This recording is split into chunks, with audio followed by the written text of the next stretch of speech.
अस्सलाम वालेकुम वरहमतुल्लाहि वबरकातुहू। मीटिंग द इंटेलेक्चुअल्स के एक और शुमारे में आपका खैर मकदम करते हैं, खुश आमदेद करते हैं। आज हम एक हस्ती से मिलने जा रहे हैं जिनका नाम है डॉक्टर महबूब मखदूमी।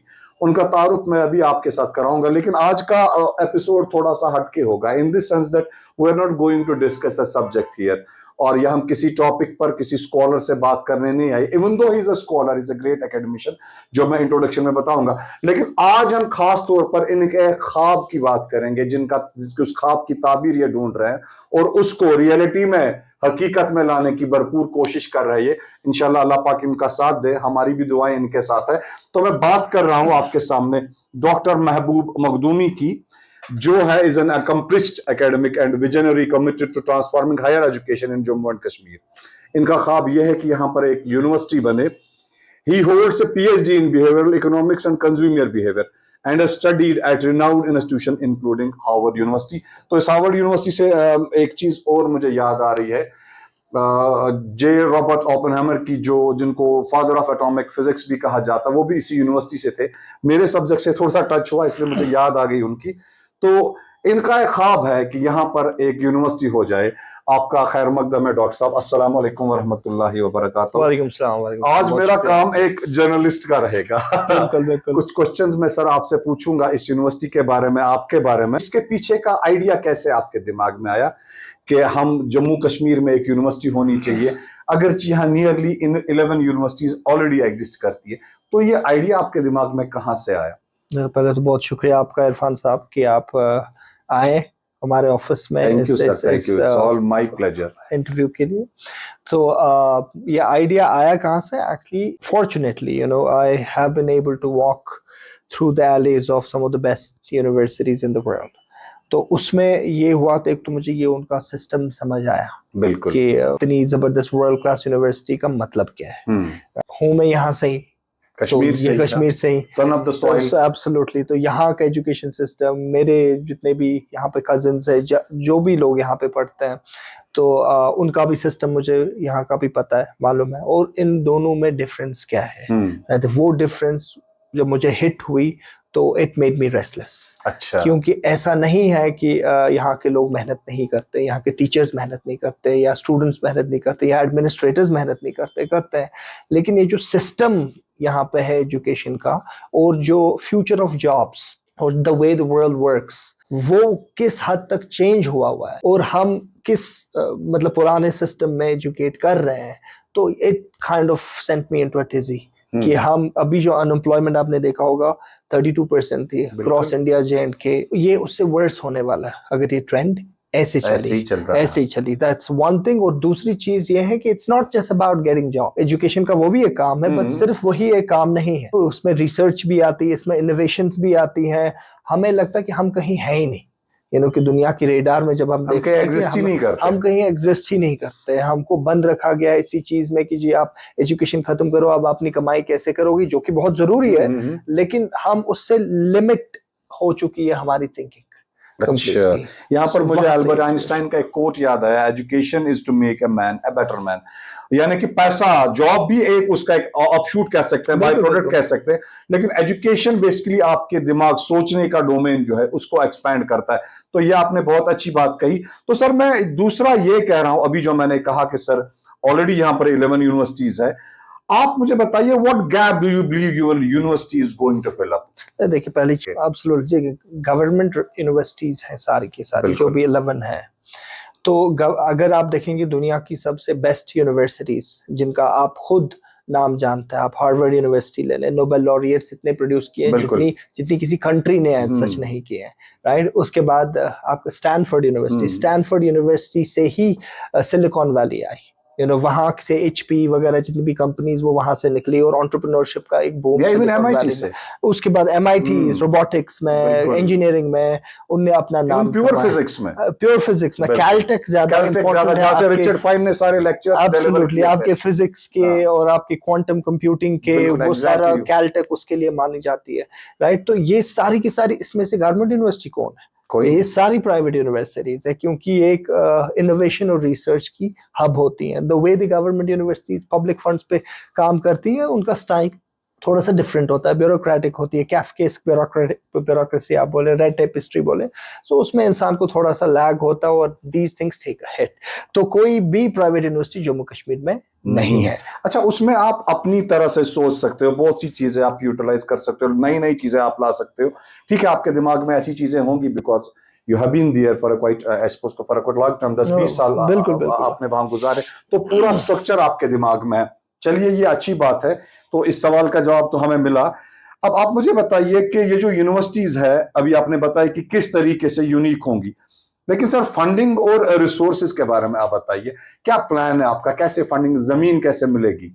जी देखिए, हमें जब ये आइडिया आया तो I got lot of offers from, not lot but quite a few offers from some investors कि आपको यूनिवर्सिटी बनानी है, आप बनाएं, हम फंडिंग देंगे। तो लेकिन that is something which didn't fit the bill. मेरे माइंड का जो स्कीमा था वो उसमें बैठा नहीं। तो मुझे लगा कि नहीं, जैसे जिस तरीके से हम एक आम इदारा बनाते हैं, जैसे मस्जिद आप ले लीजिए, जिसका कोई भी ओनर नहीं है, कोई मालिक नहीं है, तो उससे ये होता है कि जितनी भी आपको चाहे फीस के थ्रू आए, चाहे रिसर्च फंडिंग आए, चाहे CSR मिले, एनीथिंग, तो that all of that has to be reinvested into the university to accentuate its quality even further. बिल्कुल। अगर इसके ओनर्स रहें, although I'm not against privatization as such, लेकिन अगर इसके ओनर्स रहें तो वो ऑब्वियसली जिसने 10 करोड़ 20 करोड़ 100 करोड़ 200 करोड़ लगाए हैं वो तो एक्सपेक्ट करेगा ना इस पे रिटर्न। उसके लिए बिजनेस एडवेंचर बना है।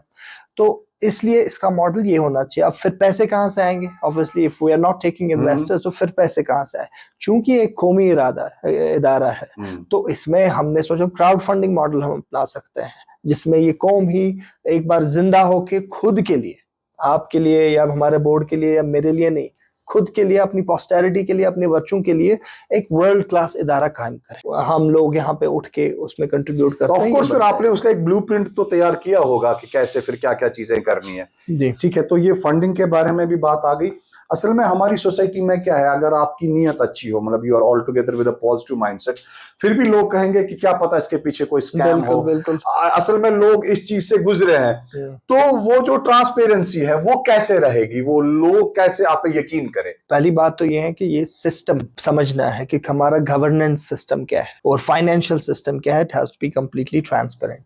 या एक रजिस्टर्ड ट्रस्ट है, एजुकेशनल ट्रस्ट। अब आप कहेंगे कि ट्रस्ट तो बहुत सारे लोग बनाते ही हैं, और इनफैक्ट कोई छोटा सा स्कूल भी आपको खोलना हो जो कि फॉर प्रॉफिट होता है, लेकिन आप ट्रस्ट उसके लिए भी रिक्वायरमेंट, क्योंकि इंडिया में एजुकेशन वैसे भी नॉट फॉर प्रॉफिट होती है। तो लेकिन हमें पता ही है कि प्राइवेट इदारे जो स्कूल्स है, कॉलेजेस है, वो पैसे कैसे बनाते हैं, क्योंकि वो सारा जो रियल एस्टेट होता है वो उनका खुद का होता है, क्योंकि अपना पैसा उनका वो खुद का होता है, वो ट्रस्ट के नाम पे कुछ नहीं होता है। तो फिर वो जो फीस आती है वगैरह, तो वो वैसे उठाते हैं कि वो रेंट देते हैं अपने इसको प्राइवेट लिमिटेड कंपनी को, या उस रियल एस्टेट के ओनर को ट्रस्ट रेंट देता है। सो रेंट के रूप में वो सारी चीजें, वो सारा पैसा जो है उनको मिलता है। लेकिन अगर ट्रस्ट के नाम पे ही है तो ट्रस्ट तो किसी को नहीं देगा ना रेंट के लिए। बिल्कुल। तो एज लॉन्ग एज सारी प्रॉपर्टी रहेगी, ट्रस्ट की ही प्रॉपर्टी रहेगी, किसी फर्द की प्रॉपर्टी नहीं रहेगी, तो उसके लिए लोगों को टेंशन लेने की जरूरत नहीं है। उसके लिए income tax department of India बैठा हुआ है ऊपर, उसके लिए ईडी बैठा हुआ है, उसके लिए बहुत बड़ी बड़ी एजेंसीज बैठी हुई हैं कि कहीं पैसों का उधर इधर तो नहीं हो रहा है, क्योंकि उन्होंने देखिए हमारे पास टैक्स एग्जेम्पशन दिया है income tax department of India ने, व्हिच इज 12A या 80G। तो वो अगर हमें इनकम टैक्स माफ कर रहे हैं, अगर उन्होंने हमें किसी फॉर प्रॉफिट एक्टिविटी में मुलव्वस पाया तो उनके पास तो ताकत भी है।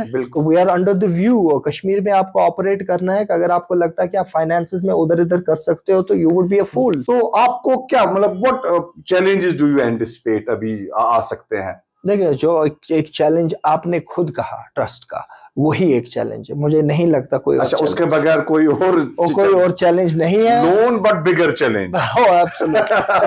ठीक है, तो सर आप कितने होपफुल है? मतलब पहली बात तो ये कि ऑप्टिमिस्ट होना बहुत ही जरूरी है।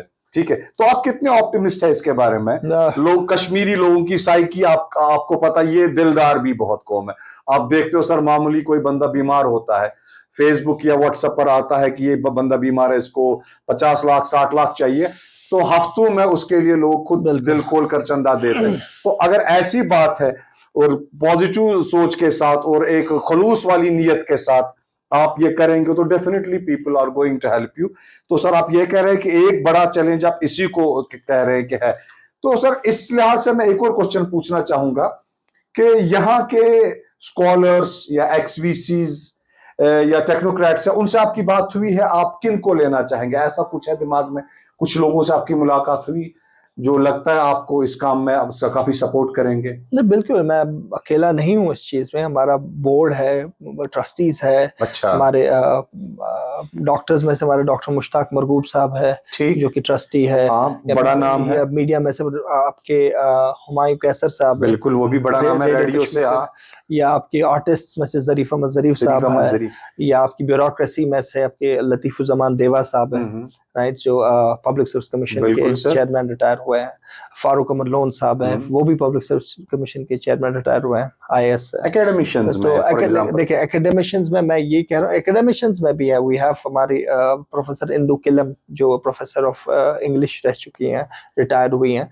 लेकिन इस पॉइंट पे जहाँ पे हमें एक ये मान ली एक मूवमेंट क्रिएट कर रहे हैं, जहाँ पे हमें लोगों का सपोर्ट लेना है ये यूनिवर्सिटी को बनाने के लिए, तो यहाँ पे एकेडमिक एक्सपीरियंस होना एक बहुत अच्छी चीज़ है। हम चाहते हैं एकेडमिशियंस हो, लेकिन ज्यादा जरूरी उनका रोल है जब यूनिवर्सिटी कम्स टू द फ्रूइशन, उनको उसको तो एकेडमिशियन ही चलाएंगे। हाँ, उसको तो हम पोइट्स और डॉक्टर्स नहीं चलाएंगे। कहते हैं कि अभी फॉर्मेशन प्रोसेस में उनका उतना रोल तब बनता है जब एक बार यूनिवर्सिटी बन गई। तो यहाँ पर मुझे AMU के फाउंडर सर सैयद अहमद खान की याद आ रही है। वो अगर गुस्से में किसी ने चप्पल भी उन पर दे मारी तो उन्होंने वो भी एक तरह का चंदा लेकर उसको, तो शायद आपको भी वही रोल करना पड़ेगा। तो उसके लिए आपको you have to be an iron man. तो खैर इंशाल्लाह आपको कामयाबी मिले, अल्लाह पाक से हमारी यही दुआ है। तो आपके दिमाग में सर कोई ऐसी टाइमलाइन है या डेडलाइन है, कितने टाइम में आपको लगता है ये जो ख्वाब है ये पूरा हो सकता है? बिल्कुल, हमारे प्रेस कॉन्फ्रेंस में भी ये क्वेश्चन पूछा तो हमने 2026 इट कुड बी 26 और 27, लेकिन सेशन 26 टुवर्ड्स द एंड हमने जहन में लेके चल रहे हैं। अच्छा, so which is a very tight deadline. हाँ, बिल्कुल वेरी टाइट डेडलाइन।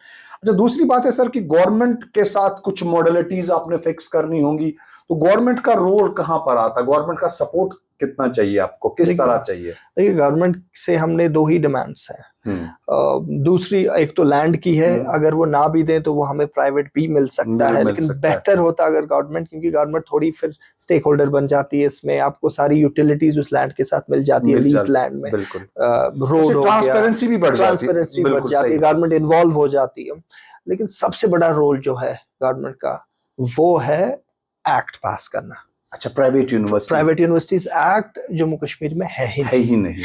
तो ये एक बड़ा एक अलमिया है, क्यों नहीं है? ये सिर्फ मेरे लिए या हमारी यूनिवर्सिटी के लिए नहीं होना, ये वैसे भी हुआ होना चाहिए। MIT, LPU, लवली पर कितनी प्राइवेट यूनिवर्सिटीज है हर जगह। I don't know of a place जहाँ पर नहीं है, एक्ट ही नहीं है, लेजिस्लेशन में ही। तो अभी वी आर होपफुल कि एक तो मुझे लगता है कि सेंट्रल गवर्नमेंट या फिर जो लोकल गवर्नमेंट है यहाँ पे, तो असेंबली है इन प्लेस, एजुकेशन है उनके पास, तो वो अगर चाहें तो मेजॉरिटी उनके पास है, वो बिल को पास कर सकते हैं, आराम से पास कर सकते हैं। चलिए, थैंक यू। हम ये भी चाहते हैं कि इंशाल्लाह ये काम भी जल्दी हो जाए, उनके दिमाग में भी ये बात आ जाए कि ये खैर का काम है। कुछ मोटी मोटी बातें सर आप बताइए जो आपने प्रेस कॉन्फ्रेंस में पिछली बार शेयर की थी, ताकि लोगों के दिमाग फिर में वो ताजा हो जाए, फिर वो ये बातें आप दोहराइएगा। अगर ये बिजनेस प्रोजेक्ट होता, और इससे पहले भी कोशिशें हुई हैं बिजनेसमैन के पॉइंट ऑफ व्यू से, उन्होंने भी अप्लाई किया है इस चीज के लिए और ड्रॉप किया है ये आइडिया, क्योंकि उन्हें लगा कि उतना कोई वायबल नहीं है, उतना रिस्क है, पता नहीं प्रॉफिट, इतना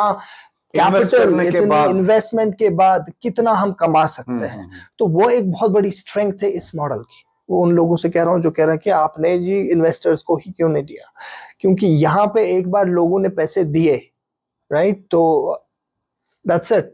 उसके बाद आपको ये पैसे वापस, प्रॉफिटेबिलिटी का सोचना ही नहीं, बिल्कुल। तो इस वजह से प्राइवेट यूनिवर्सिटी एक्ट को पुश करने के लिए भी मुझे लगता है हमारी ही टीम, हमारा ही आइडिया पिवटल हो सकता है, और उसके बाद इस ख्वाब को शर्मंदाई ताबीर करने का कि यहाँ पे एक वर्ल्ड क्लास प्राइवेट यूनिवर्सिटी हो, वो भी इसी मॉडल के थ्रू होगा। क्योंकि अगर रिस्क है तो है, वैसे भी हमने कौन सा प्रॉफिट उठाना, एज लॉन्ग एज सस्टेनेबल है और जो क्वालिटी स्टैंडर्ड्स है वो मेंटेन हो, और जो मेन स्टेक होल्डर है वो स्टूडेंट्स अगर उनको टॉप क्लास एजुकेशन मिलती है यहाँ पे बैठ के, तो वही हमारा गोल है। तो कितनी अच्छी बात होती कि अगर हमारे वैली से भी फिर नोबेल लॉरेट्स या इस टाइप के लोग प्रोड्यूस होते हैं इस यूनिवर्सिटी से। चलिए, आपने हमें वक्त दिया, thank you very much. Thank you very much, Thank बहुत you, शुक्रिया।